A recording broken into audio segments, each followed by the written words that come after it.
Em uma aula experimental, dois grupos de alunos, G1 e G2, utilizaram dois procedimentos diferentes para estudar a velocidade da reação de carbonato de cálcio com excesso de ácido clorídrico. As condições de temperatura e pressão eram as mesmas nos dois procedimentos, e em cada um deles os estudantes empregaram a mesma massa inicial de carbonato de cálcio e o mesmo volume de solução de ácido clorídrico de mesma concentração. O grupo G1 acompanhou a transformação ao longo do tempo, realizada em um sistema aberto, determinando a variação de massa desse sistema, figura 1 e tabela. O grupo 2 acompanhou essa reação ao longo do tempo, porém determinando o volume de dióxido de carbono recolhido, figura 2. Comparando os dois experimentos, os volumes aproximados de CO2 em litros recolhidos pelo grupo G2 após 60, 180 e 240 segundos devem ter sido respectivamente. Então vamos ver essa questão 72 aí, vamos ver como é que ficou a resolução aí depois da vinheta.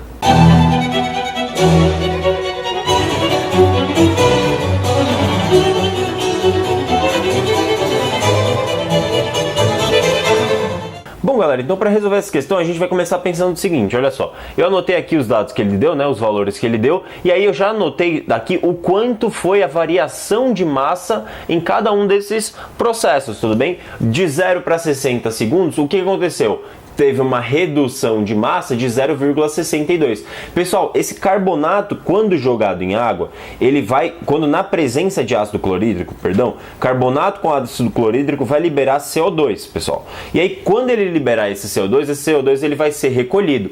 E aí, no experimento 1, se você olhar, ele não está recolhendo esse gás. Então, essa massa está sendo perdida exatamente porque esse CO2 aqui, e aí é esse CO2 que a gente tem que se preocupar, tudo bem? Esse CO2, ele está indo embora dessa reação, ele fica gasoso, ele forma gasoso, e aí essa perda de massa se dá porque o CO2 gasoso ele some aqui da reação, tudo bem? Então eu tive uma perda de 0,62 de 0 para 60, e aí eu perdi mais 0,26 aqui, eu perdi mais 0,22 aqui. Essas perdas elas são consecutivas e, pessoal, elas vão se somando, tudo bem? A massa total de carbono ou de gás carbônico que eu acumulei no final é a soma disso daqui. Mas vamos com calma. Vamos lá, Taif, eu sei que no primeiro pedaço ele perdeu aqui 0,62 gramas. O que isso daqui me dá em litros? Porque ele está falando quantos litros foram captados, né? Quantos litros foram armazenados ali.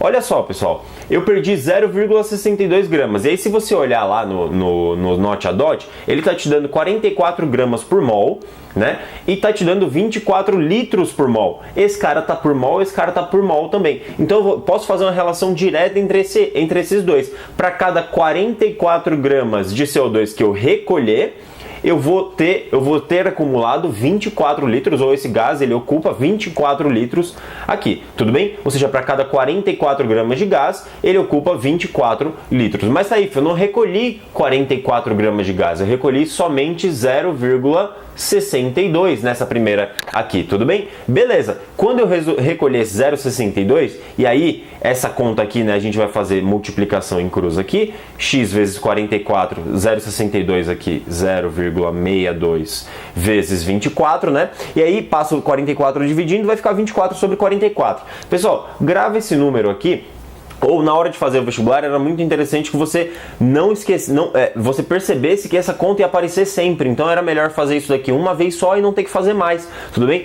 Guarda esse número, 24 sobre 44. Isso aqui vai dar 0,54 aproximadamente, beleza? E aí quando a gente faz essa multiplicação aqui, o que a gente vai obter, olha só, é grama embaixo de grama, já tá grama aqui. Então o X ele já vai sair em litros, e fazendo essa conta a gente chega em 0,34 aproximadamente, dá 33,8, tudo bem? 0,338, aí a gente aproxima para 0,34 litros, tudo bem? O que isso significa? Significa que após 60 segundos foram recolhidos, né? 60 segundos ou minutos, desculpa, eu realmente não lembro. Após esse tempo aqui de 60 foram recolhidos 0,34 gramas, 0,34 litros de CO2, tudo bem? Beleza, Taif. Então quer dizer que na segunda parte ali eu recolhi 0,26? Não. Até 180 segundos eu já tinha recolhido esse cara e eu recolhi esse cara daqui também. Então o cuidado que a gente precisa ter nessa questão é que sempre vai ser essa mesma conta. Só que no lugar desse cara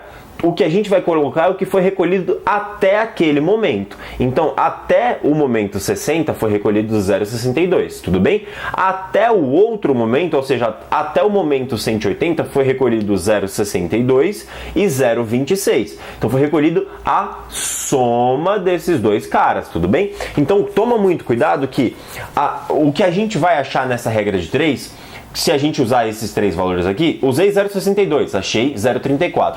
Se eu usar o 0,26, então aqui eu achei 0,34, só para deixar bonitinho aqui. Se eu usasse só o 0,26, aqui eu acharia 0,14 litros, pessoal. 0,14 litros não é o que eu achei até o 180, mas sim o que foi adicionado do 60 ao 180. Ou seja, eu já tinha achado 0,34 e eu achei mais 0,14. Isso me dá um total de quanto? Se eu pegar o 0,34 somar com esse 0,14 aqui que a gente obteve na segunda parte, a gente vai ter então um 0,48. Taif, quer dizer então que 0,48 é o que eu vou ter depois de 180 ali, daquele período do 180? Exatamente, 0,48 é o que eu vou ter depois disso tudo. O que mais, Taif? Se você continuar fazendo essa conta com o 0,22 e colocar o 0,22 aqui também, você vai chegar em 0,12 litros. Esse 0,12 é o que eu obtive então depois de 240? Não, 0,12 precisa ser obrigatoriamente somado no que você já achou. Já achei 0,48. Então soma nele o que você achou. O que eu achei? 0,48, somei 0,12 vai dar 0,60. Ou seja, no primeiro instante eu achei 0,34, depois eu coletei mais 0,14, por isso eu fiquei com 0,48, e depois no outro intervalo eu coletei mais 0,12, por isso eu fiquei com 0,6. E aí a gente percebe que isso aqui está na alternativa C, pessoal. Bom, galera, então essa questão era isso, né? É uma questão que basicamente abordou aí a lei das proporções das massas. Vocês tinham que ter cuidado porque esse recipiente da figura 1 não era aberto, né? E aí perceber que essa captação de gás que eles fizeram na segunda figura é exatamente o que eles não tinham feito na primeira, né? A ausência de massa ou sumiço da massa da primeira figura. Tudo bem? Basicamente é uma questão muito boa da FUVEST que cobra os conceitos mais básicos, mas mais importantes para a química. Gostei bastante. Falou!